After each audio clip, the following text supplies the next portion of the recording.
সন্ধ্যাবেলা ঠাকুরবাড়ি থেকে এসেছি, বসে রয়েছি, লোকে তো একটু চা দেয়, একটু মুড়ি দেয় খেতে, কিছুই না। নিজে করতে গেলেও বলবে আমি দিচ্ছি আমি দিচ্ছি আমি দিচ্ছি, বলতে গেলে সে আবার 1 ঘন্টা পর আয়না হাজির করবে। কি বকবক করছো কেন এত একা একা?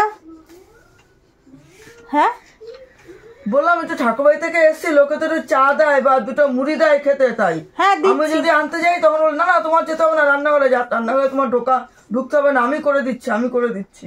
দিচ্ছি, দাঁড়াও বসো, সেটা বললেই তো হয়। তো বলেছি কখন, 1 ঘন্টা হয়ে গেল। 7টায় ঠাকুরবাড়ি থেকে এসছে, এখন 8টা বাজে। আর কখন লোকে সন্ধ্যাবেলা চা খায়? এই যে দিচ্ছি। এত আকার ইঙ্গিতে কথা বলো কেন? দুটো বললে তো দাও মুড়ি, একবার বলেছো তো ভুলে গেছি, মনে নেই, আরেকবার বললেই হতো। সব কথা পেটের মধ্যে চেপে রাখো, কি করে বুঝবে বলো? দিচ্ছি,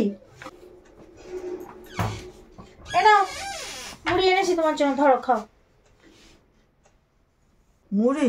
হ্যাঁ। একটু চানাচুরও নেই, একটু চা করলাম, বললাম চাও নেই, কি খায়? একটুখানি মুড়ি। আমি দুপুরবেলা ভাত খাই একটুখানি, তাও মনে একটু সেদ্ধ ভাত খাই, আমি কিছু খাইও না। তো সন্ধ্যাবেলা আসলাম আর খিদা পাই, জানো, এইটুক বাটিতে এইটুক মুড়ি।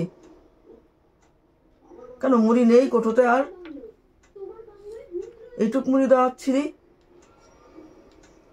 থাক রেখে দাও, একবারে রাতের খাবার খেয়ে শুয়ে পড়বো, আর খাবো না, থাক, পেটটা ভরা ভরা এমনিতেই, থাক রেখে দাও, আর খাবো না। মুড়িটা তুমি রেখে দিলে? এটা এইটুকুনি মুড়ি, আর এই বয়সে এইটুকুনি খেলে কি খায়? তবে তোমার শরীর অসুস্থ করবে, বেশি খায় তো তোমার শরীর অসুস্থ করে, তাই তোমাকে একটুকুনি মুড়ি দিলাম।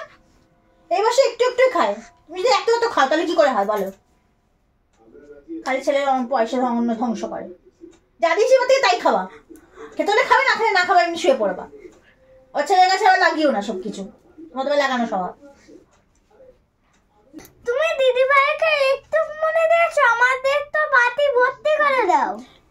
ছোট মুখে বড় কথা, ওকে কিছু বলতে বলেছি? মুখ বন্ধ করে থাকবি, কোনো কথা বলবি না। ছোট মুখে বড় বড় কথা, দিদি ভাইরা সাপোর্ট করে এইটুকুনি ছেলে। নাটকে সব শিক্ষিত হয়েছে তো, তাই নাটকে এখন দিদি ভাইয়ের হয়ে কথা বলে। চুপ কর তুমি, চুপ করবো আমি?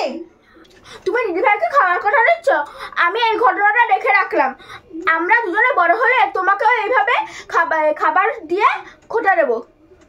আরে দিদা ঠিকই বলেছিস, বলো রে আম্মাকে আমরা এরকম করে শাস্তি দেবো। ঠিকই বলেছিস, দিদি ভাইকে যত করবে আমরা তত করবে মামকে। সবে আমার কপাল, খাবার চাইলে এরকম খাবার দিতে ছিঁড়ি। ঠিক আছে, আমার খাবার আমি আলাদা করে আমি এবার করে ঠোরে খেয়ে নেবো, তোমার আর দিতে হবে না। ঠিক আছে, রাখো।